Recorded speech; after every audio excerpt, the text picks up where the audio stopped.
How's it going, everyone? My name is Falling Hertz, and once again we are here with another patch for Sons of the Forest. As you know, Sons of the Forest is a really popular survival game, which is the sequel to the first game, The Forest, and it follows the same idea that as the game gets more and more updates, it nears the full product release, in which case we'll probably see console versions of the game. But for right now, today we're going to be covering everything that you need to know about patch number 6 for Sons of the Forest. Interestingly enough, I believe this patch was actually posted a day later than it was originally promised. I don't know if there was a, issue with certification or whatever it was, but, that's not for me to say. But as always, we've got the features, the improvements, the balancing changes, the fixes, and of course, the audio. And first off, for the new features, which are always the biggest aspect of these releases, we have the hard survival mode difficulty has been added. There are also now stone pickups added throughout the world, and with that being said, we also have buildable stone fireplaces, stone walls, stone beams, and stone columns. Another thing to add to your base are now custom effigies,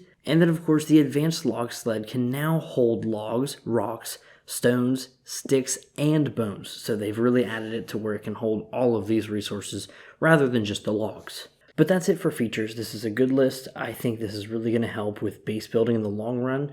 I'm really curious to see just how far they go with the base building in this game, as we've had, since launch, we've had new building types, we've had electricity, first passes of each of these systems, but we have yet to see a second iteration of any of these new implementations. So I'm curious to see when that will arrive. But as we move on to improvements, I always like to read all of this list, so strap in as that's going to be kind of quick, but a good bit of a list. They have added countdown clocks to the dining area of Food and Dining Bunker. They've also added blown apart limbs to the exploded bathroom and the luxury bunker. They've also added the ability to dump out the cooking pot and the flask with the right mouse button. The cooking pot will also now be immediately placed on the fire while holding the pot while also interacting with the fire. So that's really interesting.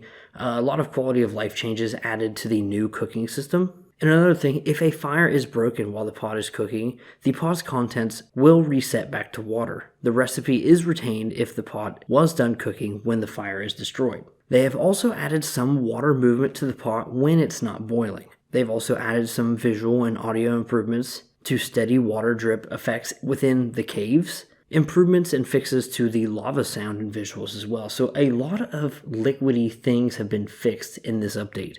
Continuing with that theme, they've added thunder sounds and lightning strikes within the view of the kind of final cutscene of the game of the Space City, which is really interesting that they call it the Space City. They've also changed to where the rain catcher will no longer show the refill icon until there is at least enough water for one drink. Going back around, the pot can now be re-added to the fire even if it has a completed recipe in it. And finally, the hotkey UI will no longer show up in the quick select and grab bag menus, but only actually in the main hitting eye inventory. They've also added loading hints for comfort rating, which means basically sleeping indoors versus outdoors and how it's going to impact your player. Another hint they've added is for cooking bonuses. Fish traps now also run in-game time rather than real time, which works a lot better with pausing the game and sleeping. Also, fish caught in traps are no longer going to go rotten, which is good because I don't think those fish should be dead. They've also added some UI for the current cooking bonuses, which is really big if they're going to be implementing way more of cooking mechanics to the game. They've also improved the UI for cooking recipes, which is nice. They've also added a new equip and unequip animation for the shotgun that is similar and matches the idle held pose, so blending feels way more smooth and less awkward. Another thing they've added is a new kind of cannibal personality trait, and that is that they will sometimes drag their dying friends away from the player, but they've always kind of done that in a way. Maybe that's just the dead cannibals and I'm not paying attention. They've also added some general optimizations to reduce AI update costs. But speaking of AI updates, Kelvin can now pick up stones, and he can also fill the log sled with sticks, rocks, and stones. They've also reduced some oversaturated animal spawn areas, and that's to help spread them out and make it feel more like a survival game and less like a hunting simulator. Another thing that was improved is that they fixed the dead bodies in the beach cave floating in multiplayer games when the host player is not in the cave. Player effigies cause fear to cannibals based on number of body parts. So it's really cool, you now know the math of cannibal fear. Spearing multiple fish will visually stack on the spear instead of all overlapping. I didn't even know you could spear multiple fish at once, but that's something I'm definitely going to have to try now. And finally, the last thing for improvements is that AI are no longer blocked by defensive stick spikes, but they will still take damage from them. And with that being said, that's a pretty decent list of improvements, and it really complements the features added really well. We've got the improved cooking system being updated, as well as the new building additions from the actual features. But with all of these new changes comes some balancing changes. And this is a pretty short list, so I'll go through them all here as well. And once again, it's talking about comfort levels, as sleeping outdoors will now give less rest than sleeping indoors. The amount of rest gained by the player is now modified by their current comfort rating, and it also says that certain soups and clothing can now also affect comfort rating as an overall thing. They've also nerfed your ability to find meds in crates by lowering the percentage of a chance that you can actually find them. Another thing that has been changed is that large demons can now sometimes appear above ground after the endgame. So once you decide to stay on the island, it's going to be pretty difficult, but they're going to start showing up above ground. And then the lumberjack juice recipe has been reworked so that it's easier to make in peaceful games.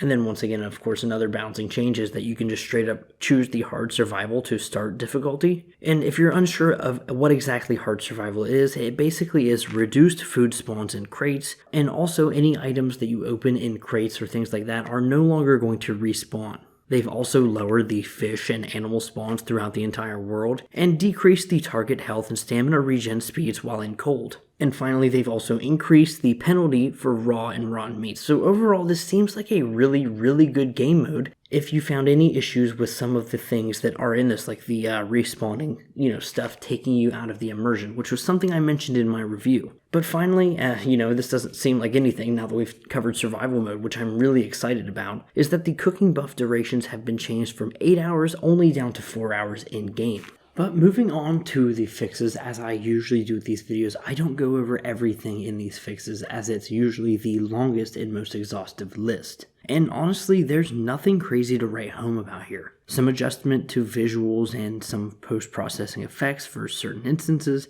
but also some fixes for multiplayer desyncing as well. So definitely necessary changes in some instances. And then you can throw in some odds and ends specific use cases for fixes, and it's a fine list, but really that's about it. But finally, we have the audio, and there's once again not a very long list here either, so I'll go ahead and finish out everything. They've added audio for the pot lid bumping around when boiling. They've tuned some high max instances on ambient events and mutant footsteps. They've made water splatters max distance a lot shorter and edited the volume curve. There's also new audio for the demon boss sequence, more synced impacts and grappling sound effects, and demon boss jump and vocals, so it definitely seems like a much creepier interaction overall if you've never done that. And then back around to of course the water pot filling with water is a better sound effect. They've also added a sound effect for the hug when you leave in the chopper at the end of the game, but then they've also added at the end of the game when you're in the gold room and you're looking out, they've added some lightning strikes as we've previously mentioned already. They've also finally fixed the guitar playing audio struck on when interrupted by a crash on the Night 5 or a knockdown. And there you have it, guys. There's everything that's changed in Sons of the Forest for patch number 6. I was really upset to see that there wasn't anything story related, as it has seemed like a slow trickle of new things has been added to the game. But I'm hoping that the next update can either see iterations on either the electrical or the stone systems for building, or at the very least new implementation of story elements within the game world, and definitely making it a lot more reasonable to understand and explain the story on a first playthrough. But regardless of any shortcomings that I may have seen in this update, I feel like any changes like this are definitely necessary, and the new features always being added are great. Specifically for me, the hard survival mode is definitely something that whenever I do a full playthrough going forward for review of 1.0, this is definitely the way I will be playing. But what's been your favorite thing added to Sons of the Forest so far, whether it be patch number 6 or any of the updates previously? And more importantly, what would you like to see added in the future? That's it for me today, but stay tuned for the next episode of the Sons of the Forest updates. As of right now, that patch will be posted on the time that's on the screen here, and you can look forward to seeing my video within the couple days after that. So consider subscribing. Thank you so much for watching. Goodbye.